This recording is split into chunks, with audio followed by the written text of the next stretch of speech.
All right, so I think one of the topics that seems to be of interest to everyone and we should talk about is governance and block size.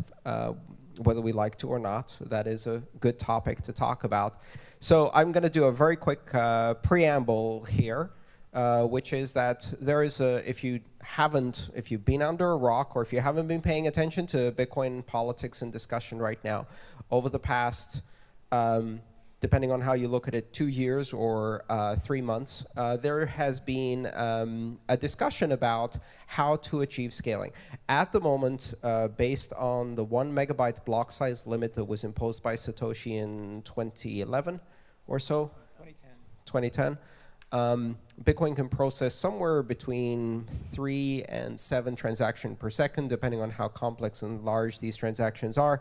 And so then the question is, that can't scale to doing Christmas time shopping on the scale of the Visa network or everybody buying a coffee everywhere in the world every day. Do we want it to scale to that? Should it be? Is that the vision for the Bitcoin network? And so there are some suggestions here to increase the block size. And then there's been a raging debate throughout this community about how, when, and what. And we have some of the smartest people in this community right here on the stage. And I'd like to open that discussion. I think it's a very healthy debate to have. And, you know, ironically, if people look at it from the outside, they're like, oh, chaos, everybody's debating, there's disagreement. It's like, yeah, disagreement is what healthy communities do in a very open and public way to achieve agreement, because otherwise, what you have is one person saying, well, let's just do it my way. And everybody else goes, OK, Mr. Putin, whatever you say. We don't like that. So yeah, I've got some comments on this. I really want to point out and emphasize something that Gavin said a minute ago, that you know, we had a discussion in Montreal, a number of us did, a bunch of people there, and we kind of saw that there is room for improvement just in the way we're selecting, limiting the block size, cost, whatever. And there's a very legitimate discussion to be had there, and there's a lot of research to be done in terms of picking a good way to do that and good parameters that actually represent the real cost of of blocks on the network. And we can have a reasonable discussion about that without necessarily talking about block size immediately. We can have good discussions that get us away from this vitriolic debate where a number of people have started assuming bad faith. And I think this is where communities start to become unhealthy. During most of the discussion, it was fairly healthy debate where people were discussing valid points, and then at some point a few people started reading Reddit too much, and there was a bunch of trolls on Reddit who were really just trying to incite disagreement, and people started assuming bad faith, and I think that's where it got dangerous. But I think we can bring it back to a place where we can have a reasoned discussion without discussing block size immediately, and have a reasonable discussion about how the Bitcoin network should look with regards to block limits, and hopefully then there will some consensus form.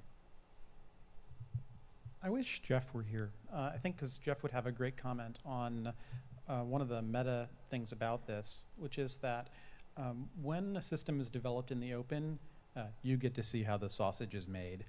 And very open, permissive systems, not only do you see how the sausage is made, but the sausage is made in a really kind of messy manner.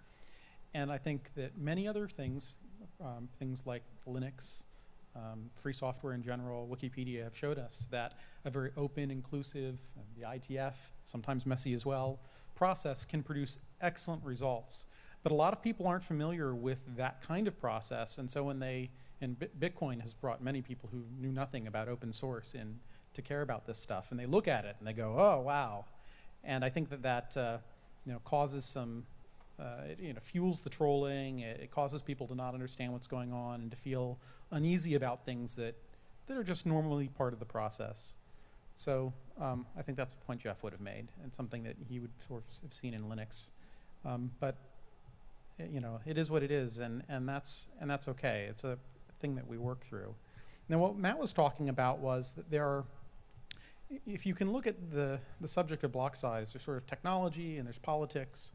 And one of the best tools that we have for dealing with politics in the Bitcoin space is better technology, right? To the extent that we can do something brilliant technically that removes the need to solve a political problem that might be unsolvable, that's great. And so Matt was talking about changing how the cost of a block is weighed in the network and how the limits actually work.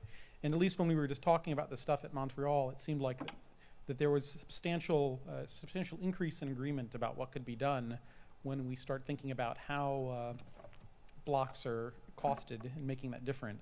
To point on Gavin's slide, actually there has been some work done on that, but it hasn't been proposed in public yet. I think partly because the main person that's been writing code on this that I'm aware of has been Mark, and he's been trying to focus on getting the check sequence verify stuff in right now. But he's supposed to be doing stuff with the UTXO costing stuff. Yeah, I think a big part of the debate is just different priorities. Mm-hmm. Right? I know, like, privacy is huge. You've been doing a ton of fantastic work on privacy.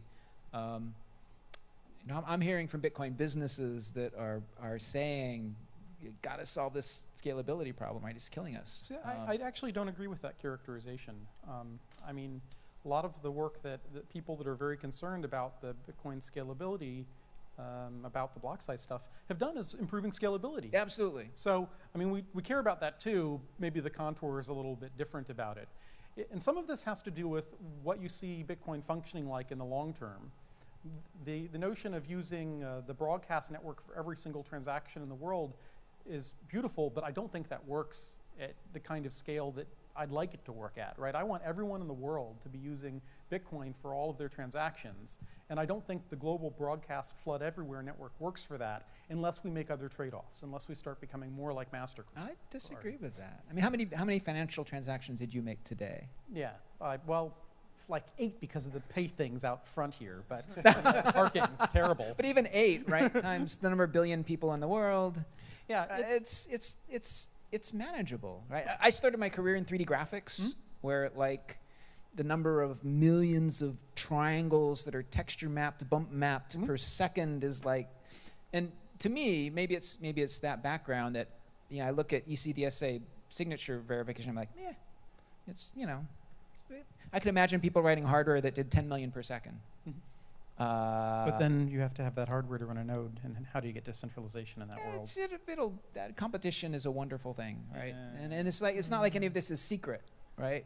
Yeah, well, I mean, but we can say that for mining too. Yeah, and I think mining centralization will get better. Actually, I think we'll be more decentralized. Yeah, I agree with that.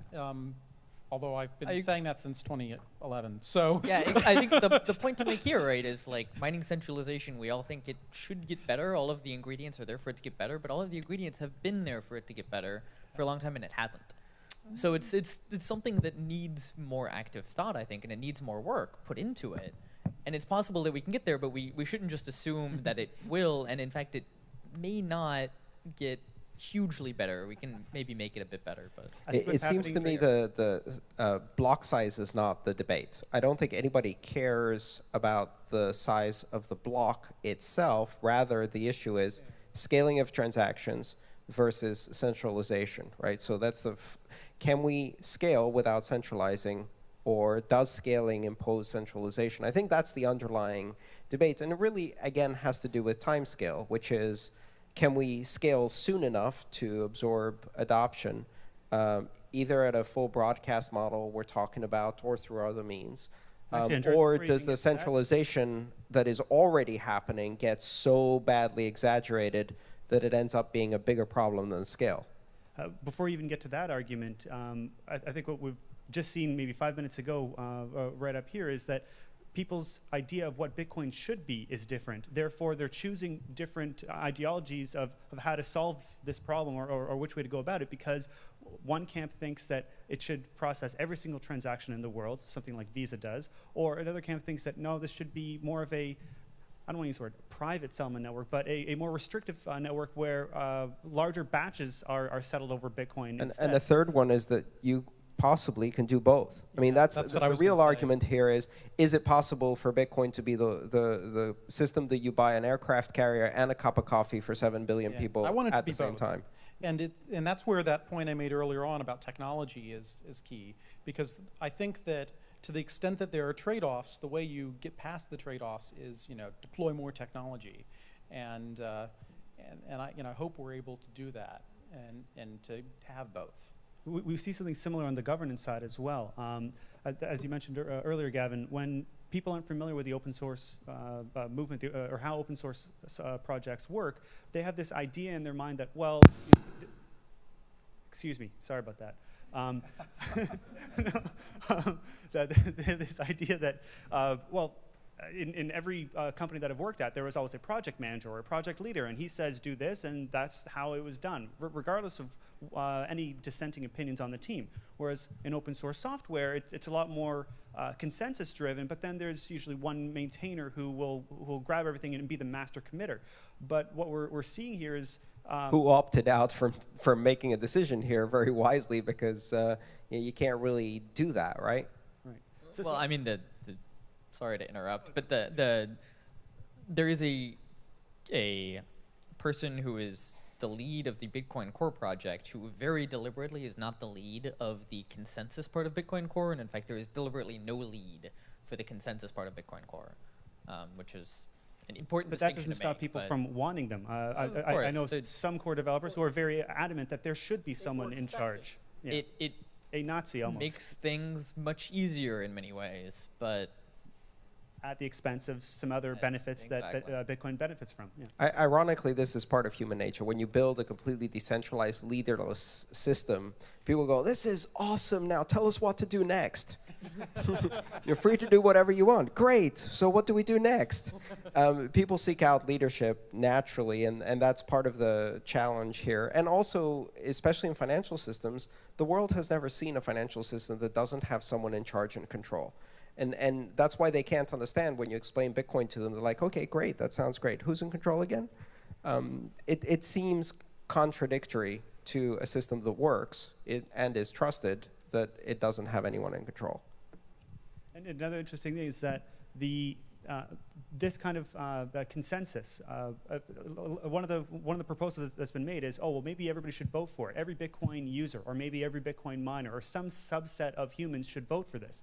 But when you start to vote for it, you run into the Sybil attack problem. If I can create 1 million accounts, and these 1 million accounts all have 1 million votes my way, it may seem that there's consensus going my way, but in reality, there's not. And that one problem, the distributed identity or the distributed reputation type of a system, Satoshi was great in solving distributed consensus, but to get distributed identity or distributed reputation, that will unlock the ability for all of us to have truly one person, one vote for any problem, such as we should go BIP 100 or BIP 101 or whatever the solution is. Well, another point here, though, is that if there is really a disagreement in principle, on what Bitcoin is supposed to be, should it be AML KYC'd or something like that, right? Really is voting, no matter, even if you solved all of those issues, is it a morally correct thing to do? Is it right for 51% of the users to disenfranchise the 49%, right? And that's a very, very tricky trade-off that is an issue for some things and not an issue for other things. We have lots of audience people. Yeah, let's take some audience questions, and I'd also like to perhaps focus, now that I think we've covered what the issue is and how people are thinking about it, maybe look a bit forward as we get some audience questions. What do we want to do next? What are people thinking? We have a Hong Kong scaling conference coming up. We had Montreal conference. What's the outcome of that? Where do we go next? How are people looking at the future? Let's take some questions. Yeah, we'll try and keep them short because everybody's going to have a lot of questions, so we'll keep them short and keep them moving. I guess just going back to the question, with the thing that Mr. Andresen did and the response to it, what does that say to the consensus? Again, based on the blogs and things I saw, there was a proposal submitted about increasing the size that made sense, but people didn't adopt it. And I guess my question is that consensus taking place? how does that manage? And looking at the other examples, you said IT, these other organizations that have open source, what are their best practices in moving forward? I mean, like, we're not the only community that's open source. What are the best practices of other groups that deal with these issues? There was a really good post to the Bitcoin Dev mailing list talking about the IETF rough consensus process, which I really liked. And I have not participated in IETF. I am not an expert. Maybe Greg has more to think about that. But, you know, reading through that, there's there are working groups that anybody is free to participate in. They have mailing lists and working groups. They get together in person to talk through issues. There is what's he called? An editor? The kind of main coordinator of these working groups has a fair bit of power.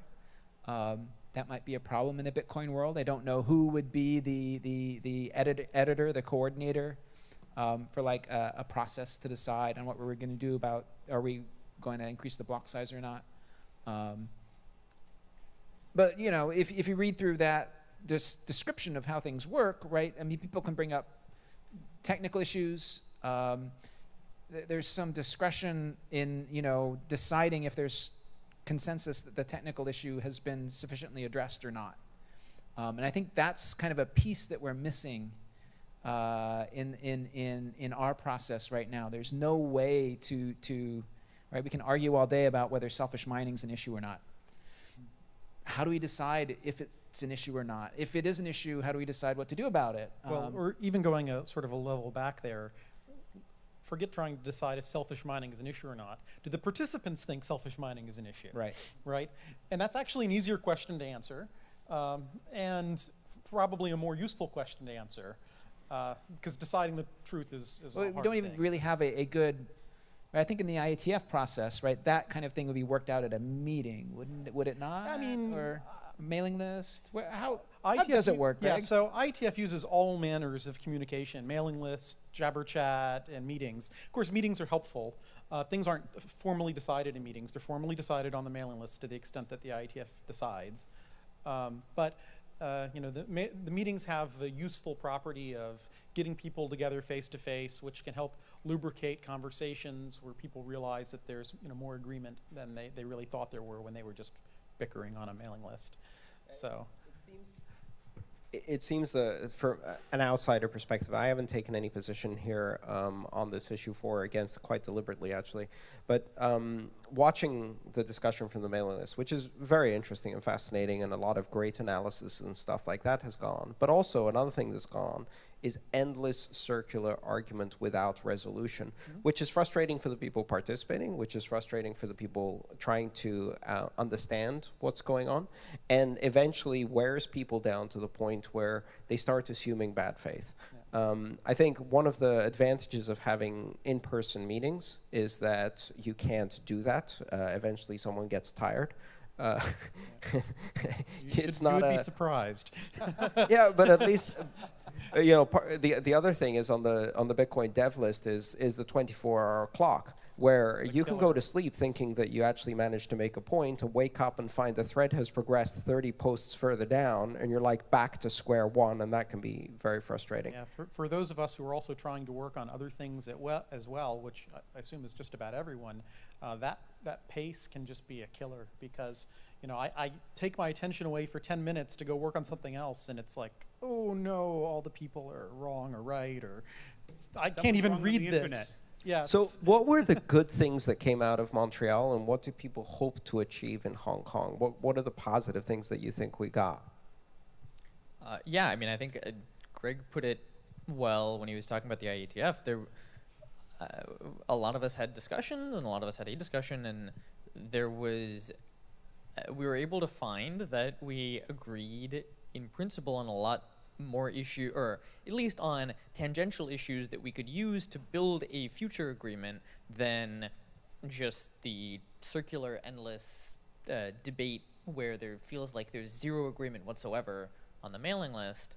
And specifically, I mean, we discussed a shorter term agreement because none of us know what the future is going to look like. None of us know what the reasonable requirements for the system in 2 years, let alone 10 years are. And, you know, we all have ideas of how we think it should look and how we think it should work and how it should scale, but the actual requirements and how far along various software projects are and how far along the ecosystem is and adoption is are huge unknowns. So agreeing that we found that we can come to a shorter term consensus around building better technology that allows us to form consensus in the shorter term and then revisiting this issue, or maybe we find that we don't need to in a few years was definitely, I think, a pretty good big outcome. I think one of the reasons for that is a troll's job is much more difficult when they have to show their face. So when you get a lot of smart people in a room who are talking with each other instead of on a mailing list where they're anonymously hiding behind a pseudonym, Behind they 6 can't pseudonyms. troll. And I think we found a number of the trolls didn't show up in Montreal as well. Thank God for that. So And a lot of times, even non-trolls, it's always better to do things in person. It's a lost art in today's technology era. But you know, a couple things that we're thinking about here is how do you resolve things? And I'll try and get to a bunch of these questions. But so we're talking about how to resolve. I really thought it was interesting, Greg's point on sort of democracy in and of itself is without merit unless you have a system of rules behind it. Otherwise, 51% can vote to kill 49%, and no one would agree that that is a moral thing. So democracy is touted, not to get political here, but in this context, it has no merit at all without a system of rules beneath it. Yeah, and then yeah, we'll go ahead and take a couple questions here.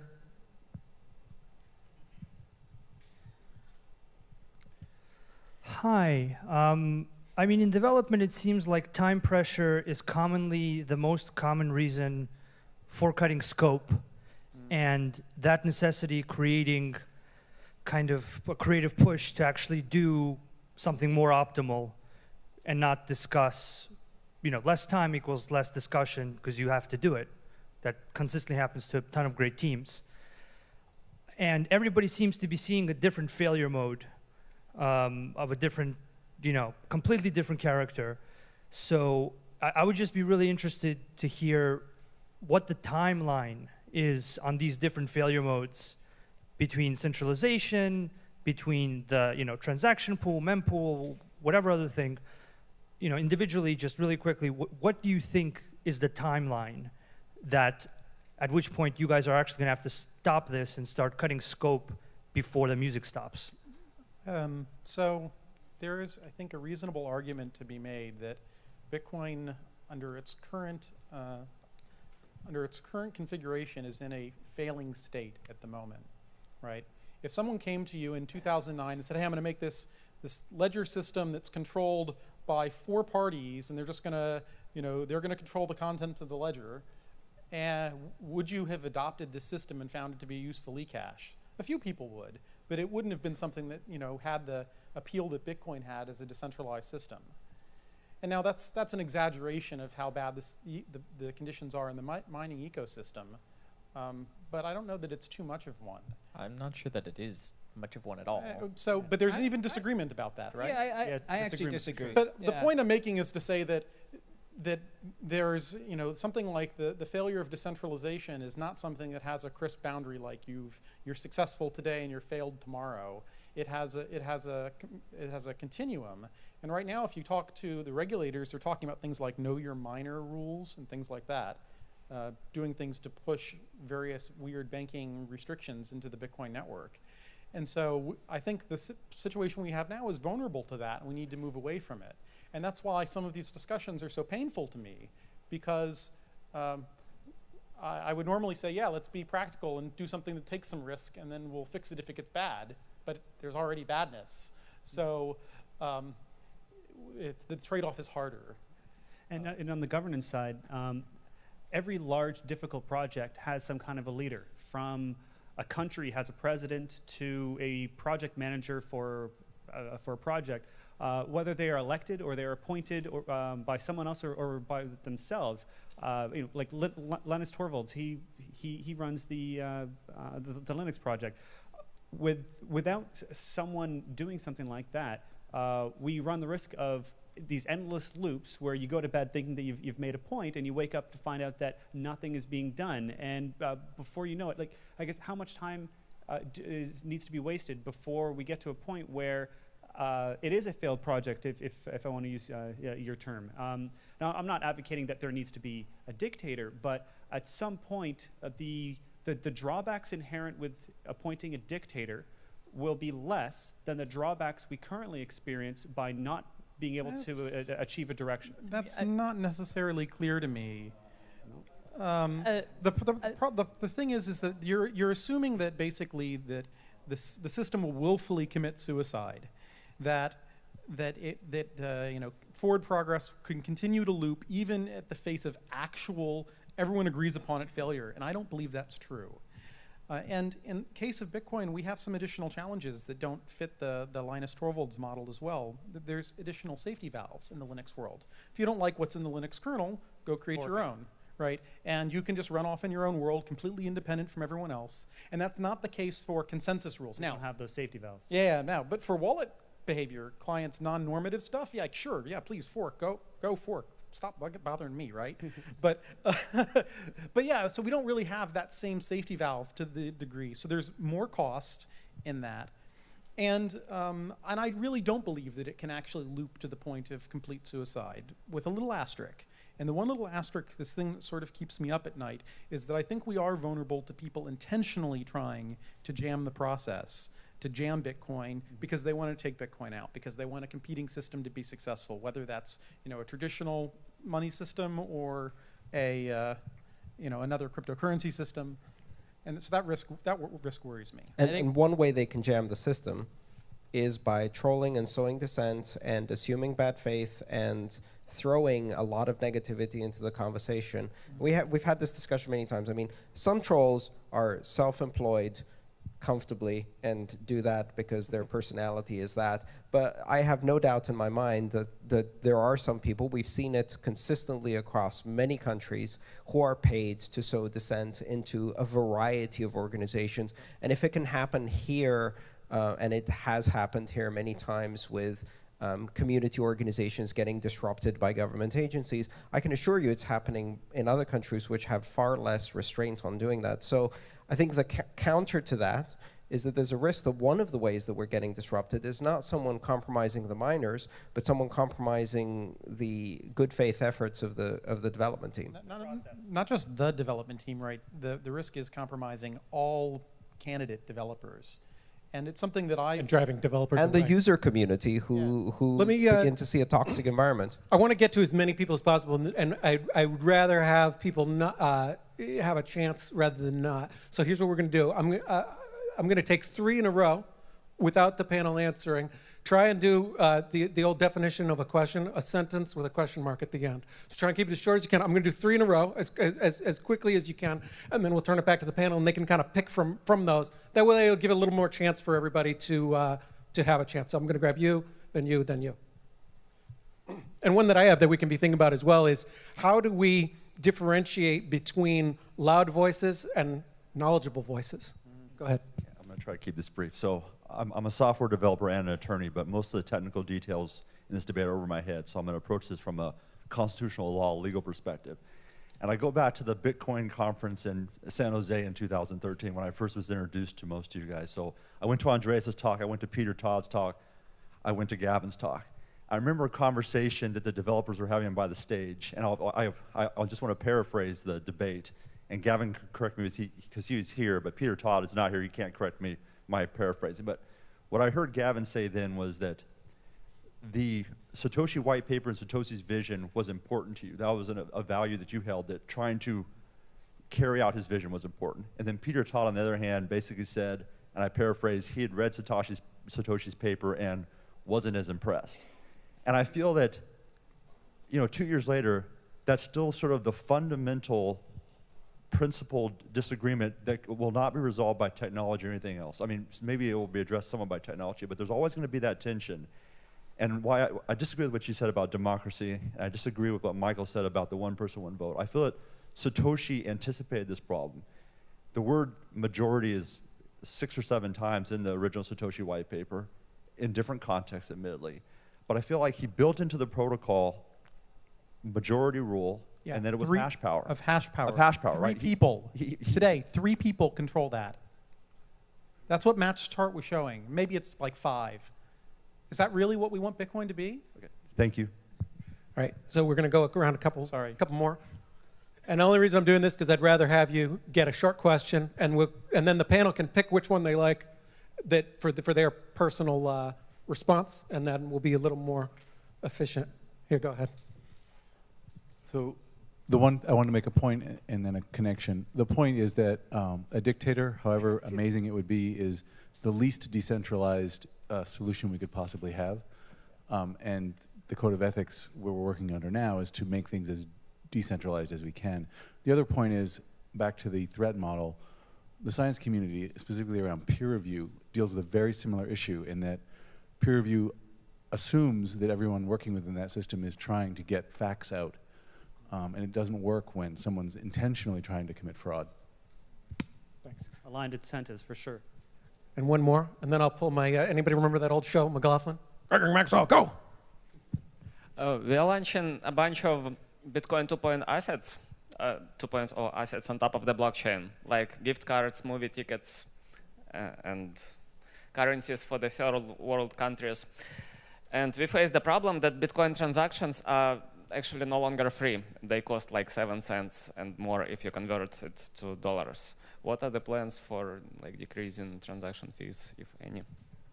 And be thinking for the next round, a sentence with a question mark at the end. Can we quickly go over the list of questions before we? Does anyone remember? I don't. Yeah, the first My one. system may have failed. They're on the blockchain somewhere, I promise. Well, the first question was about constitutional principles and where are they informed from? Do they come from the Satoshi white paper? Does everybody agree on those constitutional principles? Are there any constitutional principles? I'm paraphrasing wildly. But I think the issue of principles is true. The second one was that peer review in the scientific process is not resilient to fraud or intentional disruption and trolling. We've seen that fail in science. And the third one was, how do we address the increase in cost in transaction fees? And okay, who wants to go? The fees will be decreased in the future, I believe. So I want to quickly address the first Thanks, one. Andreas. There's an interesting problem also in constitutional law that you didn't mention that I think is very important to mention. You know, you can say, I believe in the Founding Fathers' vision, but everyone at this point has a very different view of what the Founding Fathers' vision was. So a lot of people say, I believe in Satoshi's vision, and then have completely opposite views of what Satoshi's vision was. And then some people say, I don't agree with Satoshi's vision, and like, it increasingly doesn't mean anything as Satoshi has been gone for longer and longer. And there's enough quotes that you can go and pick whatever you want and make Satoshi's quotes agree with it.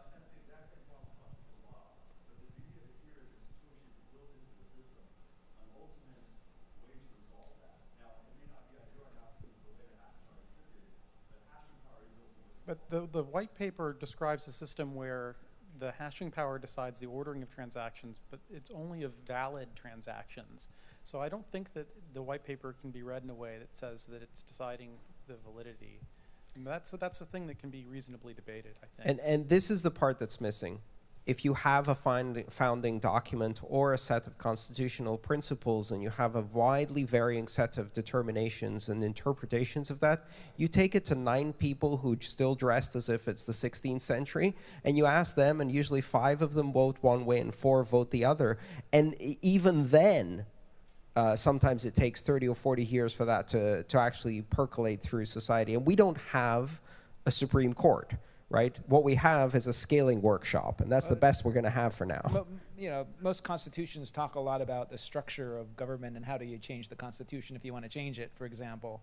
And our constitution doesn't have any of that, right? Satoshi didn't think about that. Well, Satoshi described the technology. He didn't describe anything about governance. Well, there is implicit Really. governance in the fact that the system enforces its own rules, which... One CPU, one vote. Well, and it's not just that. It's that the system enforces its own rules, which means that you can go off and do your own thing, and my nodes will ignore you. And that's a kind of governance. It's just not a very quick and efficient one. It's one that deadlocks easily, which is good when someone wants to make a change that is like, let's increase the supply of coins or something like that, but bad when it's something else. So one comment I wanted to throw out, don't take Peter Todd's bravado too far. I mean, he really cares deeply about the principles behind Bitcoin. And I know that he thinks that he's consistent with these views, but you know, he's got to show his stuff by saying that he's smarter than the white paper. But don't read too much into that. I'd use different words. By the way, if Satoshi is here, we would really love to have her opinion on this. Yes. No, I wouldn't. That would just be messy. Yeah, it probably would be. Satoshi is, we know for sure that I'm not Satoshi because one, nowhere near smart enough, two, way too big of a mouth. As soon as I started losing an argument, I say, oh yeah? So Satoshi is a very interesting personality, whoever it is. Another one, sentence with a question mark at the end. I actually hope that Satoshi never resurfaces, because right now, everything that everybody's talking about is what Satoshi said. It's his message that we're debating. The moment Satoshi identifies himself, people will be debating why did you do this? What was your intent? What was your motivation? And will be devolved into ad hominem attacks. I'd rather discuss his message than the man. And Satoshi would be relentlessly attacked. So as much as I would like to know who it is, you know, come to me in private, but you know, don't put yourself out there. Go ahead. Why is the number of full nodes decreasing, and what's the significance of that?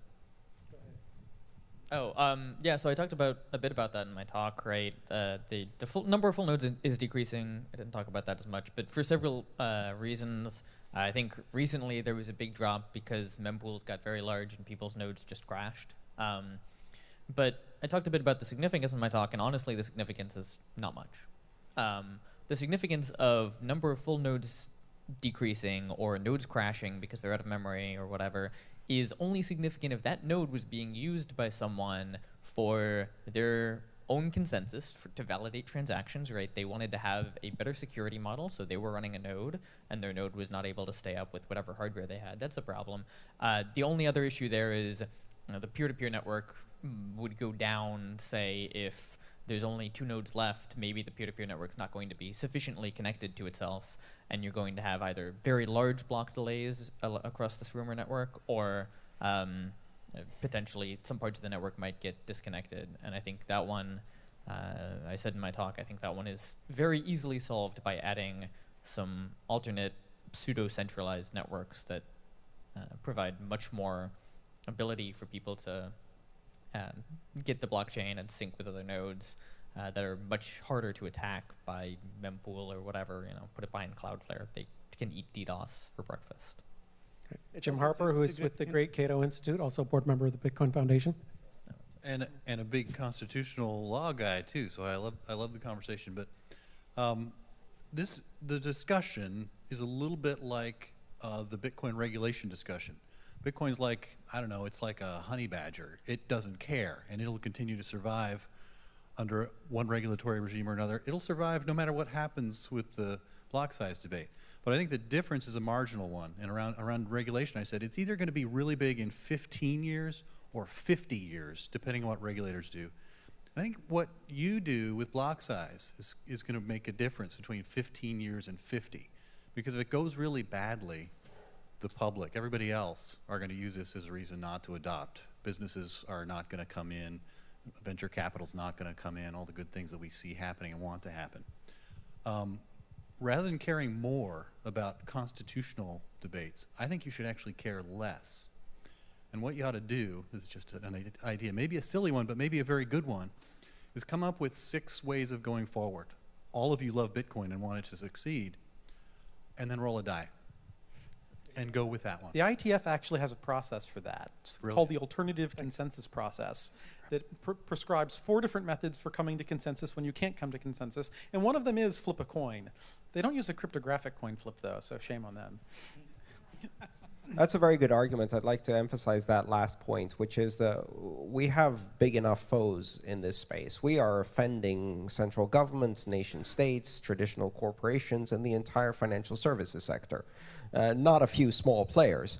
And all of them absolutely do not love Bitcoin the way anyone in this room loves Bitcoin, and we all love Bitcoin and want the absolute best for Bitcoin. That is the one thing that we all have in common, even if just 5 minutes ago we ended up calling each other names for whatever reason. We still all love Bitcoin. I mean, that's it, and I think that's a good starting point, which is the good faith assumption in all of this discussion, it's a lot easier to have it in person than it is over email. Tell you what, let's go about, we've been on time all day. Let's go about 7-8 minutes over on this. Anybody have a problem with that? All right. No, this is too good to stop on time. You know, we'd be running out now. I'm going to do another quick 3-question thing. It's just it's not ideal, but it's better to have people ask than not ask. Go ahead. Okay, thanks. Okay, so a big theme in what we've been talking about is that we just have a problem thinking together, deliberating together, arguing, and then coming to a decision. So what would you like to see in governance changes or deliberative process changes so that we can be more efficient and productive together? Shout out to my friend Yusuf right here, came all the way from Saudi Arabia. Here's my friend Justin. Hey, just one sentence question, one sentence answer. What do you see as the biggest risk to Bitcoin right now? You can go ahead while I'm walking to the other side of the room. You can answer both of those.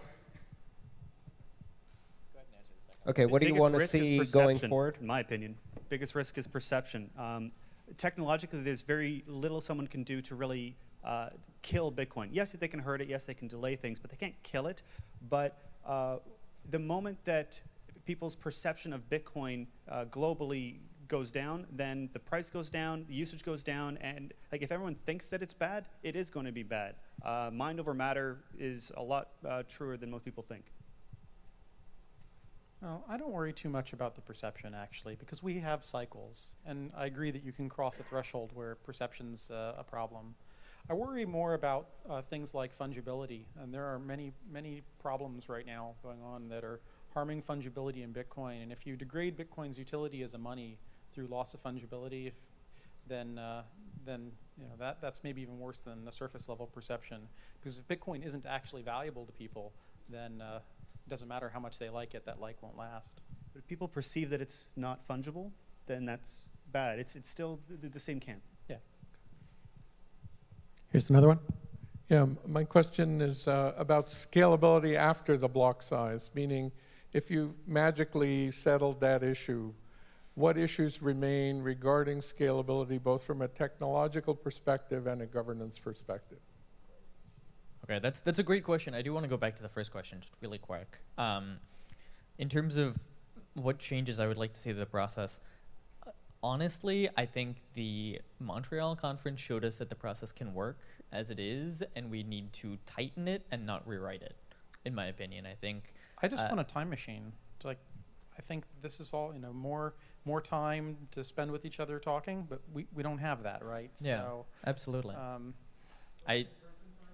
Yeah, I mean, in-person time's great. In-person time's critical, but just the thing that I think the process that we have, and that is similar to the process used in many open source projects and IETF, for its virtues, its main limitation is that it's not fast, and that's an enormous cost, so more time, but I don't think I get to ask for that. Forget block size. We need a day size increase. Yes, day size increase. Do we have a majority? That magic pill that makes it so we don't need to sleep. Then we, you know, double the. My N version bits is 1 on that. Here you go. I want to address the question about the transaction fees. I would plan that transaction fees are going to rise. Yes. They're going to rise until we solve this block size issue. They're gonna. I think they're gonna rise if we solve it. Yeah, exactly. I think they're gonna rise regardless because as the reward goes down, miners are gonna need to recoup their fees somehow else. So they'll just require a higher fee for every transaction. Yeah, higher exchange rate and more transactions can make that up. But you speak with companies who have like tens of thousands and hundreds of potential blockchain users. They're going to use blockchain for some certificates and so on. And when they do the math with the transaction fees and realize that they will have to spend like thousands of dollars daily on transaction fees alone because users don't know anything about Bitcoin, it becomes a reason to choose another network like Ethereum. So the answer is like blockchain system like this, no matter how you design it, it's going to scale similarly universally. You can make trade-offs. Broadcast system. They're there all are costs with it. Exactly, and you'd but argue you that can- Lightning Network may Yes. get us to Yeah, you so- know, so the second non-global point- broadcast that can. So maybe we'll get. So in the immediate future, transaction fees are definitely going to rise. I agree there. Exactly. The point to be made is like you can find the advantages that you're trying to draw from having a blockchain, and you can build it using. You can hopefully potentially build it by designing systems on top of it or beside it or whatever. Just you need to be very clear about what exactly you're getting from putting this on a blockchain. What do I want from this? And can I build it in a different way that gets the same advantages while not paying the same transaction fees? And the answer is almost always yes. It's just a question of how much software development you want to put in. Yeah. Well, Another one right here. Smarter. Yeah. About half an hour ago, the discussion was about private blockchains and the potential negative impact on the network effect. And I'm wondering if maybe that the complaint about that issue is perhaps overblown, at least in the short term, given that the private blockchains take structure from the public blockchain and apply them and patch them on occasion, and I wanted to know if that's if it's possible that issue is being overemphasized. I mean, I agreed with basically everything Andreas said on that. I think that although I do agree with everything he said, there's still a place for private systems. Oh, absolutely. But they still suffer from those weaknesses. And yes, they will be better if they copy extensively from the work done in public. Well, the alternative today is the Depository and Trust Clearing Corporation, which is a single company with a private database that does all of it. Right. And so to that, the permissioned ledger is much better. And it's always a matter of degrees. I'd like to address the issue of fees a tiny bit. I think we've seen these scalability issues before, and the underlying assumption is broadcast networks do not scale. Well, one of my favorite scalability stories is Ethernet, because I've spent my entire career hearing how Ethernet cannot scale beyond 1 megabit, 10 megabits, 100 megabits, et cetera, et cetera. What happens? Ethernet today is not Ethernet then. Ethernet then was full broadband, essentially a broadcast network, and today it's heavily switched fiber with parts that are still broadcast, and it still has a bit of collision detection in there as a legacy thing, but it's unrecognizable. There's one thing that remains the same. We still call it Ethernet, and that's why Ethernet survived, because the name transcended the technology underlying it. And so I think a lot of this discussion, you know, will Bitcoin survive? Yes, Bitcoin will survive. Will it still be this Bitcoin? I think that no one expects it to be the Bitcoin we have today under any of the future scenarios. It will, and it's already evolved dramatically from where it was in 2009. Much respect to Joseph, who was in the room earlier. I don't know if he's still here now. Okay. But I think it's unfortunate, in fact, that we've taken to calling the Lightning proposal stuff the Lightning Network and talk about it like it's an overlay. Really, it's a proposal to use smart contracts in Bitcoin in a really clever way to turn Bitcoin from more of a broadcast network to more of a switch network. And so it's technology like that that I think will help us get more scale with fewer trade-offs and answer some of these things, like, you know, supporting some applications with lower that need lower transaction fees. All right, here's what we're going to do. All things come to an end other than the blockchain. We're going to do two more questions. One is this gentleman, one is one other lucky person. Try and keep them short. Then we're going to do quick closing statements. Me, then Michael will go right to left. And then we're going to try and do as quickly, as efficiently as possible. Picture, again, one camera. Don't mess around with a bunch of cameras. One person, one volunteer, camera, group photo. All right? So hopefully this question is pretty quick in terms of a response. As an engineer who is at the very beginning of getting familiar with the core code base, is there a Bitcoin Core code style guide? Because like I see spaces and tabs in the same file, and I'm like, I don't know what to do. The answer is no. Follow the code. Emulate the code that you are writing code nearby is generally accepted fine. The other point is, eventually, maybe, hopefully, we will run Clang format on the entire code base, and this won't be a problem. Well, there's a .clang format file in there that you should pay attention to that is like how many spaces to use. A lot of people ignore it. There's now a contributor guide on the Bitcoin Core repository that just got put up. That it's new, so it doesn't say much yet. But we hope to be enhancing that. Yeah, it's a mix of everything right now. One more question, then we'll do quick closing statements from everyone. So my question is kind of related to scalability and governance and centralization. And I think I'm not as concerned about centralization of I'm not as concerned about centralization of nodes, but more so miners, as we had a little conversation with Matt earlier in his talk. But like starting with the governance thing, so there's a lot of and Gavin, in your proposal as well, you had the people, the miners vote for the blocks when they mine a block. But there's already so much centralization in the mining, and then also there's different categories of people in the Bitcoin community. There's you guys, the core developers. There's the miners. There's people who use Bitcoin. There's people who run nodes. I mine too. Right, and then there's overlap within that. But then and again, like this is not it's kind of a half-baked thought, but just kind of figuring out what the governance model might look like and who ends up getting to decide. And there's proposals like crypto voter, where people decide, where community members can vote based on their Bitcoin holdings, so that prevents the Sybil attack problem, because it's not one vote per person. But so I guess the two parts of the question is, one is how might that governance thing look like? Will it, and how much input from miners versus community members might be incorporated into making decisions? And secondly, with the miner centralization, is there? I mean, I don't really see a way to solve that, because even if we were to solve the pool problem by pushing transaction selection to the people who contribute hashing power, you still have the centralization of manufacturing ASICs, and it seems like it's just becoming worse and worse. So, thanks. Go ahead. We'll do the answer first, then we'll do the. There's a lot in there. Yeah,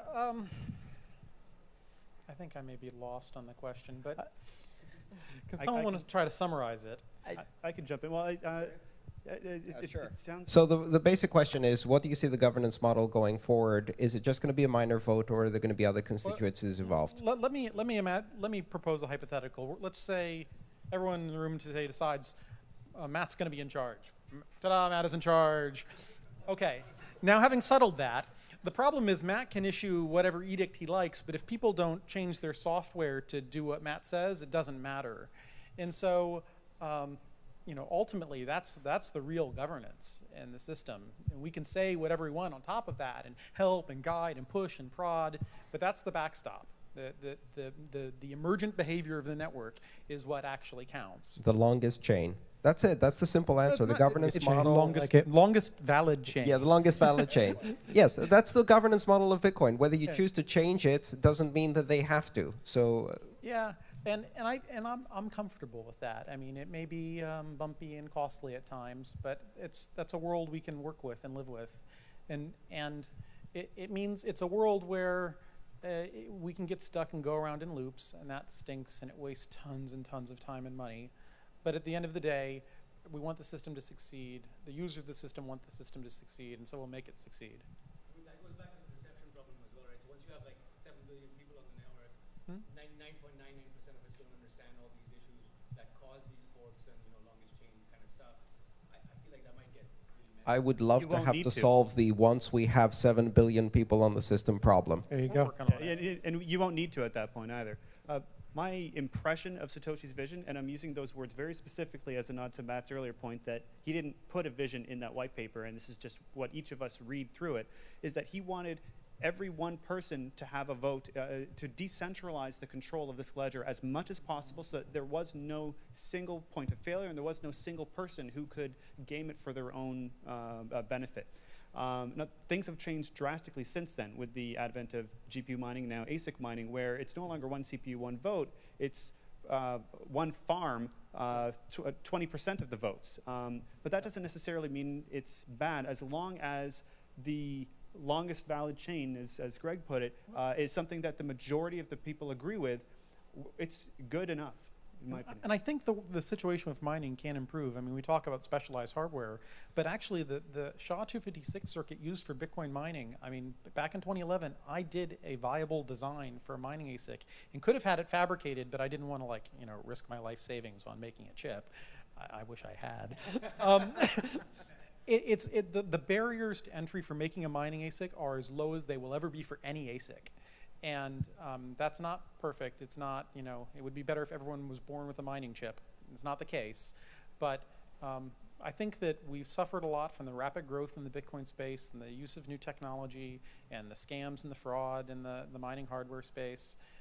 But I do think things improve. It will be possible for them to improve, and the technical people of Bitcoin and the users of Bitcoin need to work to make it improve, and will work to make it improve. Well, we do have checks and balances, right? I mean, if 51% of miners decide to do something really egregious, the exchanges would reject it. Yeah. Right? Well, or this is like, the hashing power is doing something really egregious. Okay, we're changing the proof of work. Yeah, exactly. Yeah. Like, that doesn't frighten me to say that. I mean, it would have to be really egregious. And I think that people would go along with that if it were really egregious. Except for those, 11 mining pools or whatever. Who cares? Screw it. They'd be very upset that their money would now be worth nothing because everyone's ignoring it. And the threat of that is part of the balance that makes the ecosystem. That's part of the reason why I'm quick to point out valid chain, because the validation that nodes perform is part of the checks and balances that keep the system working. Bitcoin is a self-healing system. Well, I mean, only if you include all of us. Yeah. Everyone in this room is part of the system. No, if one person decides to go against everybody, everyone else will just ignore them. The system will heal itself and move to a way that everyone agrees is valid. All right, we got to, we're a little over, but we got to wrap it up. We'll do quick closing statements, me first, then right to left. So first of all, thanks. We're either all crazy or we are part of history. And I believe everybody in this room agrees this is something that is already changing the world. We are right at the very beginning of something that I believe is no less significant than the internet itself. This is a big deal. It's going to make our world a better place. It's going to eliminate the need for trusted third parties. It's going to make the world more peaceful. It's going to give people more privacy, more control over their own money. It's a big deal, and we're here right at the early time. And I really believe that 5 years, 10 years from now, we're going to look back at this moment and tell people, say, wow, yeah, I was there. I was there with these guys, all in the same room. It's a big deal. So thanks for coming. This is what the foundation is focused on now. Anybody think this was useful today? Is it good? All right. So we're a nonprofit. We're all volunteers. We've cut the budget by about 90%, so we're very, very lean. 100% of the money goes to exactly this kind of thing. My role was previously a salaried role. I'm doing it as a volunteer. We're putting every bit of donations into this. If you want to support this kind of event, and I think it's really important to Bitcoin, consider a donation. And I'll tell you what I'll do. In addition to the free memberships, which is bruce@bitcoinfoundation.org. I already got quite a few emails. What I would do today, anybody who wants to donate, I'll personally, from my own money, make a match of that donation. So, if you're a company, you want a corporate sponsorship, or you're an individual, $10, let's put a limit on it, right? Up to 10, say 10,000, 10 to 10,000, I'll match it, all right? Because I believe in this. I'm taking a lot of time, of my own time and now my own money to do this, because I think it's important, and I think there's a space, there's a place for a nonprofit of the nature that we are to do good things in this space. So step up, put a couple bucks in there. I'll match it. You'll have double your return. That's like the good old moon days. So thanks again. I really appreciate it. We're going to go ahead and do closing statements. Michael. Thanks, Bruce, and thanks again for putting this on. I think it was great, and I think that these DevCore events are probably the most important thing that the Bitcoin Foundation could and should be doing. Right now, there's no shortage of ideas that people have on how to apply blockchain technology. Oh, maybe to do it this way, maybe to do that thing, maybe to do the other thing.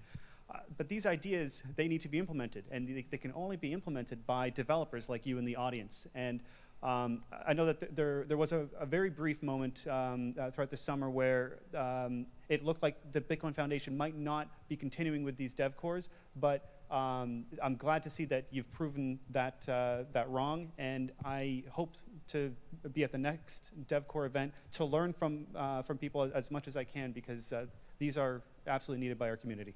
Great, Thank thanks. you. Oh, and by the way, to make that, if you want to make that donation, same thing, just email me. I'll make sure it's matched, and we'll send you blockchain proof or whatever. Go ahead, Gavin. So, I don't know. I'm not sure what I want to say. I think when I got involved in Bitcoin, I never expected it would explode like it did. It's pretty cool that it did, but it's also hard.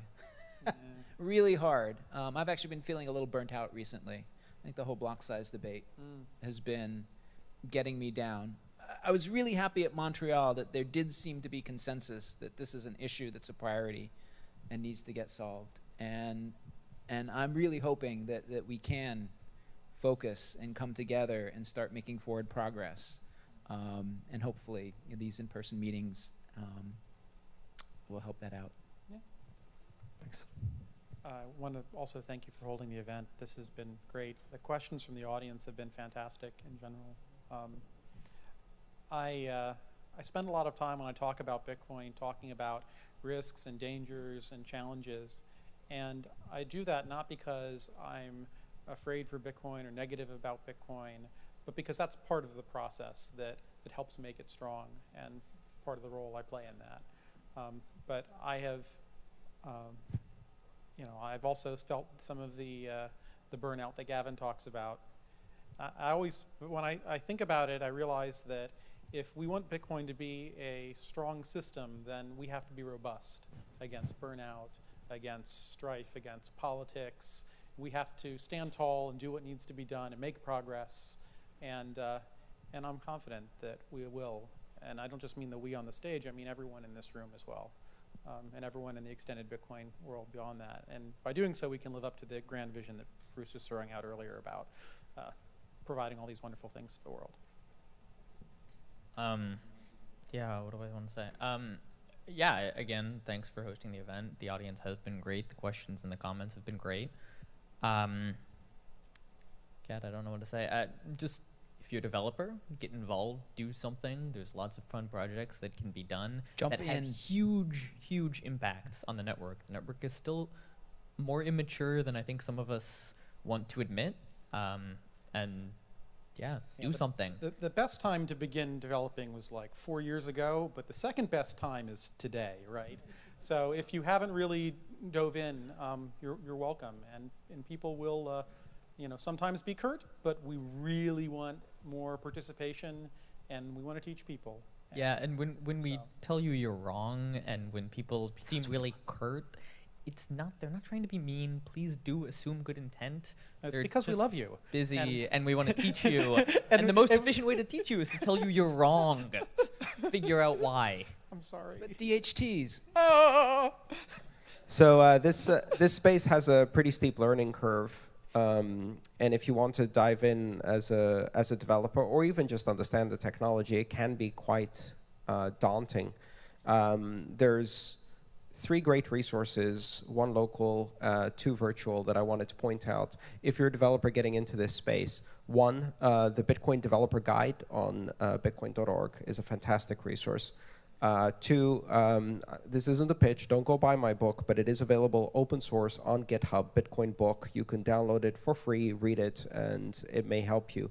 3, right here in San Francisco, I founded an organization a year and a half ago called the San Francisco Bitcoin Developers Meetup Group.